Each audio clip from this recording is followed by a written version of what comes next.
You notice Liam looking disgruntled, which is his default, so whatever. But it seems like Miranda is pretty upset too. Better check this out. Liam, why are you typing on your phone so angrily? Did your phone offend you in some way? Why are you mad at it? You seem to be an 8.5 on the frowny Liam scale. The what? The frowny Liam scale. Normally I can't tell how people are feeling from their faces, but you seem to be frowning most of the time, so I created a chart to measure your frowniness. Miranda pulls out a notepad and displays a series of doodles of Liam's frowniness. They're not super accurate, but they are super adorable. I'm not angry at my phone. My so-called frowniness is caused by a heinous error. I specifically asked that my creature creme brulee be extra crispy, so it truly popped with my massacre momentgram filter. Instead, they burn it to a crisp, rendering it unphotographable. Monsters deserve to know what they're getting into if they choose to eat at this cafeteria, so they can choose to take their business to a different establishment. And so I'm writing a scathing Yelp review. Liam, you can't do that. If they shut the cafeteria down, the school kitchen staff will lose their jobs.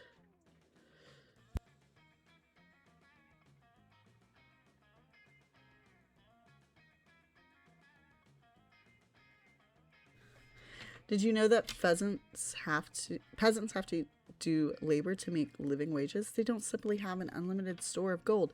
I was shocked when I first found out. Of course you were. If the kitchen staff wanted to earn their wages, they should have been better than at their jobs. I am simply the merchant of truth. No, you're the merchant of poop. Your royal sophistication shines through. Look, ask Green. Their taste may tend towards the mainstream, but surely they can see the subpar cafeteria must be exposed. Don't be ridiculous. Green is surely more compassionate than that and would gladly help me save the cafeteria. Again. Again? Gosh, it's hard to keep track of your misadventures at this shit show of a school. Still, you'll help if you can.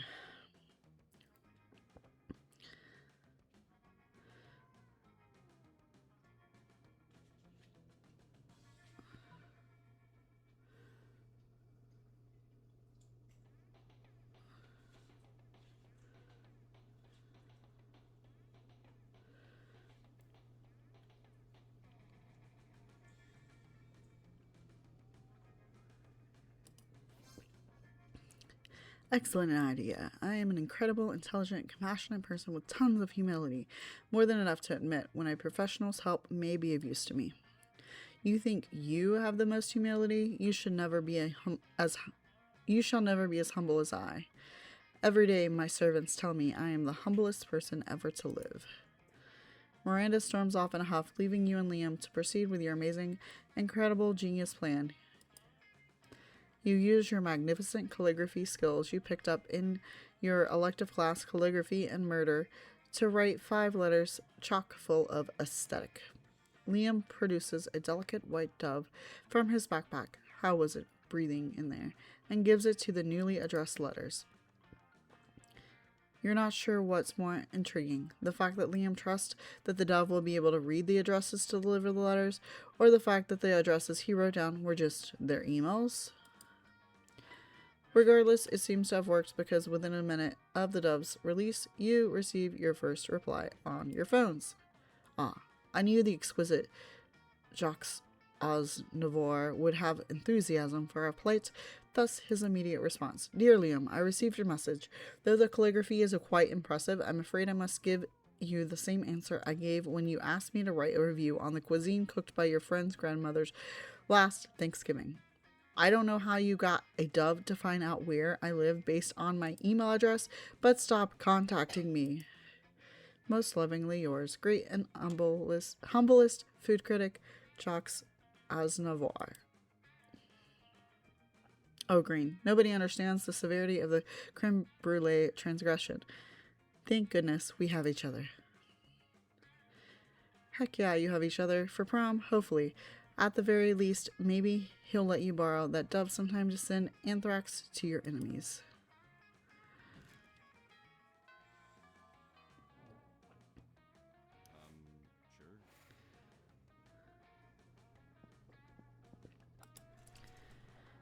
That day, while rehearsing for the class play, it's as though the muses themselves have descended to give you a figurative.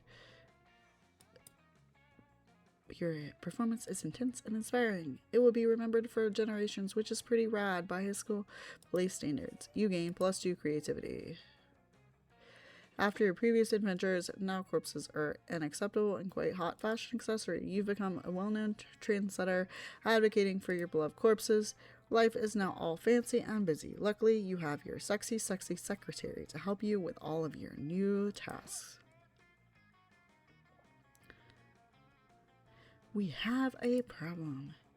If you had assumed your sexy secretary had to be female, then shame on you. It's been leaked that Vogue's next issue will include an article titled 10 Reasons Why Wearing a Corpse as a Fashion Accessory is Not Chic and Probably Also a Crime. I've done some research and found the journalist. It's a bro called Fyodor Fedora. What should we do, boss? As Vogue rules dictate, the only way to subdue a Vogue journalist is by out-journalizing them in a journalism duel. To the death. Sometimes people need a little push in the right direction, kill his family, and send him their severed heads as a warning. Way to go, boss. Nothing like a friendly reminder to show people you care. Let me schedule the murder in your agenda. You keep Scott out of the murder because he's too pure for that. You take care of it yourself because you're a responsible young adult that can take care of their own murders. Soon after murdering Fedora's parents... Boss, it worked. The Fedora bro changed his article. Read. The other day I woke up to an unexpected surprise from Green, the well-known trendsetter and corpse advocate. I was sure the whole corpse thing was getting old, yet Green sent me a whole new vision. This version of corpses was home-delivered, came in a smaller, more portable size, and were even customizable for me. I have to say, maybe there's more to corpses than I first thought. I'm wearing these as edgy earrings. Hooray! Corpses are saved! Is this guy really wearing his parents' severed heads as earrings? Today is a great day. No consequences for murdering 2 innocent people, even though it was documented in a magazine, and you also gain +2 fun and +1 boldness.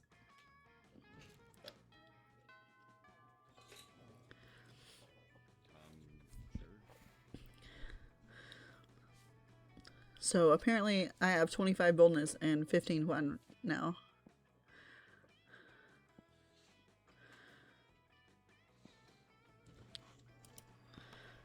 That day, an epic dodgeball match takes place.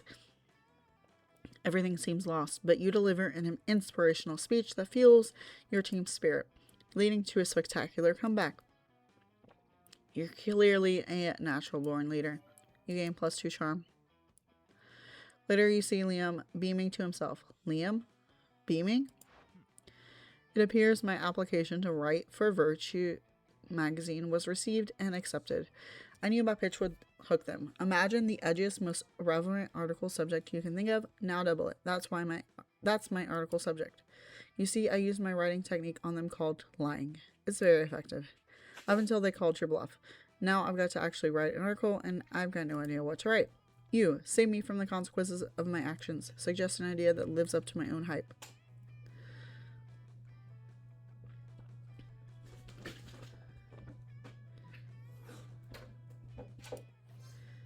Ah, yes. Match's zoological welfare is a very hot topic right now. And I just had griffin pasta the other day, and it was delicious. But if the suffering of the griffins is greater than the deliciousness of their taste, then it is something the public must know about, specifically from me. Soon thereafter, you see a piece in Virtue by new correspondent Liam de Lioncourt. Griffin pasta, delicious but deadly for the griffin, not for you. Wait, does that mean you have to stop eating griffin pasta? Whatever. You gain +2 smarts and +1 boldness.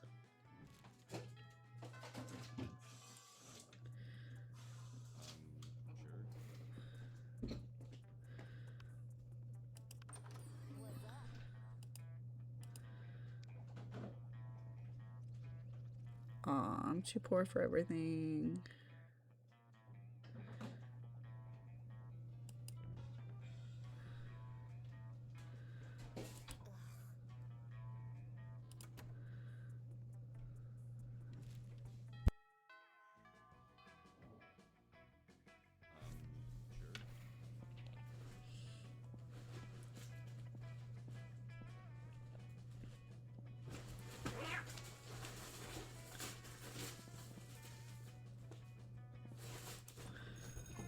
A day the teacher is just tired of teaching, so she recurs to the classic technique of not giving a shit and putting on some kind of historical TV show for you to watch. What you don't expect is that it's super effective. God bless the golden era of television. The TV show is compelling thanks to the ridiculous amount of nudity and bloodshed, but at the same time you actually learn a lot about history. You gain +2 sparks.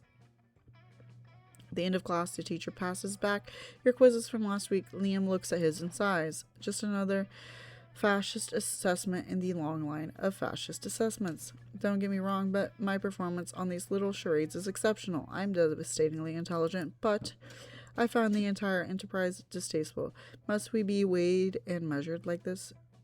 Like so much raw steak? Elroy the swamp monster snorts derisively. All right, buttsucker, if you're so smart, how are they supposed to assess us without tests? Well, I mean, given time, I'm sure I could come up with... Obviously, this is not going well for Liam. You jump in and save the day. Rap battles, it's the only fair way, or a brutal fight to the death, or are you too chicken?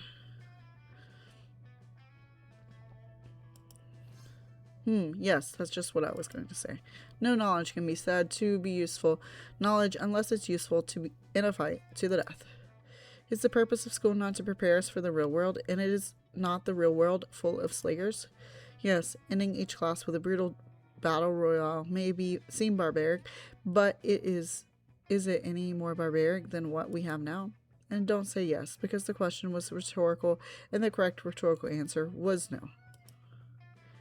You're pretty sure Liam doesn't believe what he's saying, but he's making it sound pretty good. You gain +2 smarts and +1 boldness.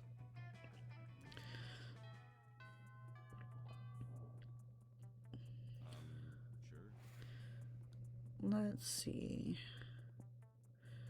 Let's go get some money. That day you spent some time on the library's PCs, sending malicious spam emails in the hopes of stealing other people's money. It doesn't sound very nice, but who's really the one to blame if they respond to such a blatant scam? You lose -10 karma, which isn't a stat in this game, so who cares? And you gain +2 money. You look at the computer next to you to see Liam, lost in thought.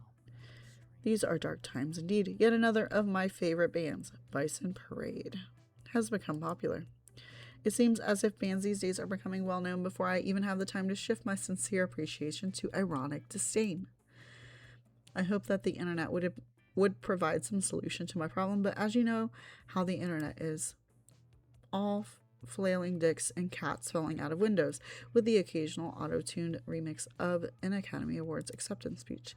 Nothing I haven't seen 1,000 times before. Perhaps the problem is that my taste is too good. The bands I like can't help but become instantly popular. I need someone with less honed aesthetics. Like you. Aw, thanks.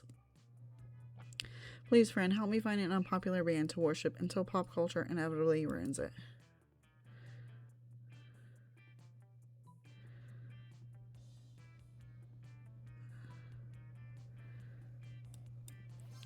Ah, yes, the deep web, the only part of the internet as dark as my tormented soul. Let us perform the cyber rituals. We are embarking on a voyage to the very heart of darkness. You sacrifice a goat to modem god of unsavory websites and connect Liam's computer to the deep web. Because that's how the deep web works. This is the veritable gold mine of undiscovered talent. Look, here's a performance artist who makes music by editing together the screams of the people he assaults. This band is called Bullet Hell. Their #1 single is a 13 minutes of nothing but gunshots. And look at these guys. They're not even musicians. They just sell heroin. It's brilliant. Later, you go to one of the Bullet Hell's concerts with Liam, and you even survive, mostly unharmed. You gain +2 fun and +1 boldness.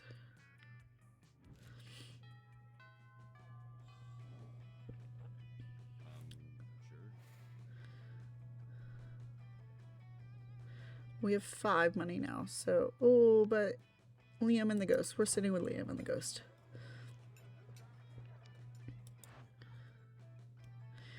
You know, the food in this cafeteria really is atrocious. It's hardly even worthy of my moment gram. Haha, what? I don't even eat the food. See, this is exactly what I mean. We can do so much better than these subpar culinary. Oh, I see what you mean. You mean the two of us should have a cook-off. What? No. Did you say something? I'm not listening because I'm so psyched about this cook-off. At no point did I agree to. I've got a huge advantage, though, because I've cooked so many drugs. Oh, you think you've got an advantage, huh? I've been alive for centuries of culinary history. It's on. The two of them dash into the kitchen, ignoring all rules of law, school, and common decency as they commence cooking.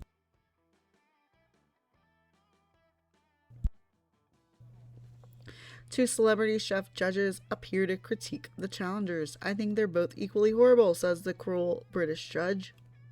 Oh, we know who that judge is. I think they're both equally marvelous, says the overly nice British judge. We probably also know who that judge is. Both judges turn to you. What do you think? Tiebreaker judge? Whose meal truly is the cat's pajamas? You're gonna make me choose between them? But she's so cute. And he is the one that I want to take to prom. Liam's because I think that glass jar of fresh human blood really goes with the parsley he sprinkled on top. Or Polly's because she literally just made a pair of pajamas for a cat. I think I have to go with Polly. Because pair of pajamas for a cat. What? Unbelievable. That's not even food. What isn't even food? That pile of yarn you're knitting in that frying pan. That's clearly a set of pajamas for a cat. Oh, was it supposed to be food? Sorry, I forgot what we were doing. Adorable. Yes, it was supposed to be food, and yours obviously isn't. Oh yeah, then how come it won the food contest, huh? Well, because, yeah, that's what I thought. I'll catch you all later. I gotta go find a cat to put these pajamas on. Later, you run into Polly again, and she lets you pet her kitty, if you know what we mean. It means you get to pet the cat she put the pajamas on. What did you think it meant? Yeah, sure.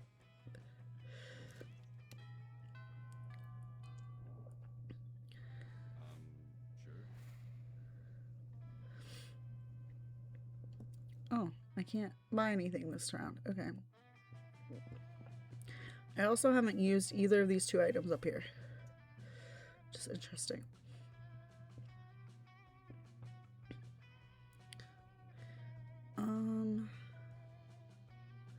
Let's get smarter because we're having to get with a smart dude.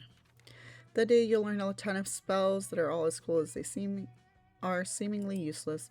A spell to renew stickers' stickiness, a spell to turn chocolate and vanilla ice cream into vanilla and chocolate ice cream, and a spell to gain +2 smarts. You actually use that last spell and you gain +2 smarts. Life is good. You're a successful trendsetter that has moved monster kind forward to a more corpse-friendly society. Or it would be good if you weren't about to crash into the 3 biggest enemies of progress and inclusivity. Are you carrying a corpse? What a lame loser. Corpses are dumb. We're taking your corpse so we can make fun of it. The bigots! Hey, a corpse. Give it to me. I want its loot. Also, you're a monster, right? Prepare to die. The haters. It's me, the interdimensional prince. I'm here in your dimension to marry some cute high schoolers. Oh, what's that you're carrying with you? Is it some kind of dry, skinny, funky, smelly high schooler? Can I marry it? And, the interdimensional prince? Let's settle with the creeps. Or whatever. This dude isn't good news for sure. This can't be good. You're surrounded by jerks. It's time to fight for your corpse and for a more inclusive and corpse-friendly society. But how? No, you're woke enough to acknowledge your corpse doesn't need a knight in shining armor to protect it. It can protect itself. Love is always the answer. Wink. I mean, I kind of want to see it rise as a zombie and protect itself. But also, love. Let's see where this goes. You leave your corpse alone. It can defend itself. It actually can't. It's a corpse. But you've become so woke that you've achieved level 12 of awokeness. At that level, your wokeness is just so strong it affects those around you. Whoa, bros! I think maybe bullying a corpse for or anyone for that matter is not cool, and I feel like looting corpses might be bad too. It's a very weird feeling. Maybe it was the cockatrice burritos I ate before. Yes, I know what you're feeling. I suddenly see how marrying a corpse isn't okay. But what about fooling high schoolers into marriage? Can we settle for that? Also not okay, dude. Well, I guess you can't work miracles. Let's share all those newfound realizations on the internet to feel self-righteous and be judgmental and patronizing to other people. The awokeness effect will fade soon, but as you have made the world a better place for a few minutes at least. So feel free to feel self-righteous and even be a bit judgmental and patronizing to other people. Ironically, you ended up saving your corpse, but what's that you see in its beautiful dead eyes? Is it gratitude? You're starting to form a really nice bond with your corpse. You feel you have a very special connection. Is this what some might call love? Or is it just you hallucinating due to continuous inhalation of the many unhealthy fumes the corpse is releasing as it slowly decomposes? Hard to tell. Only sure thing is that you gain +2 charm and +1 smarts. Who will I ask to prom? Of course it's gonna be Liam. Oh, I could go by myself? That's cool.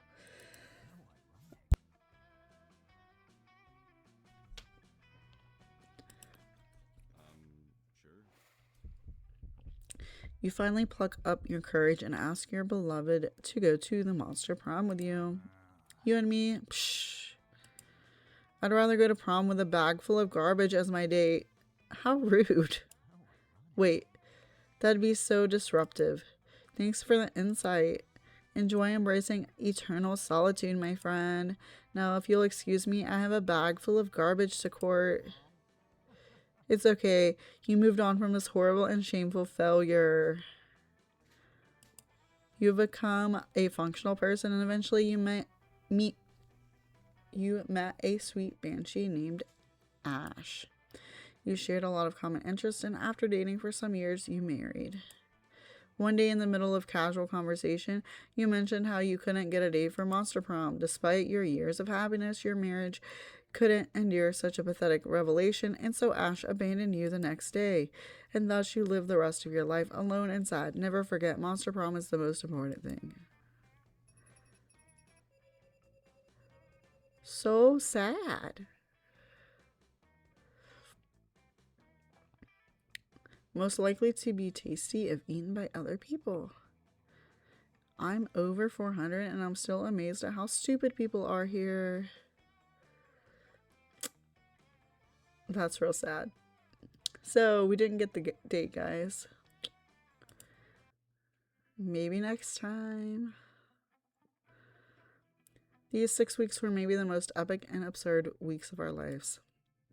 After the monster prom, we kept on living our lives, falling in love, battling for friendship, and learning about who we were and who we could be. And you know what? Like it always does, life happened, and it was wonderful. Liam started an icon band that broke all conventions. Their latest album has been a hit. It has no songs at all. The album is actually just a banana set on fire. And be sure, Liam doesn't care if you don't get it. Damien became an interior designer specializing in torture machines. Wonderful. Last month, Vogue magazine called his products the refined marriage between macabre and chic. Miranda started a nonprofit to help countries without a monarchy, because all countries should have the right to be graciously ruled by the Merkingdom. For those 6 weeks, the Monster Prom seemed larger than life, and it was gone just like that. The battle for Monster Prom might have ended then, but there were plenty of battles left in that war called youth. But once again, we were young and unafraid, and we were ready to start.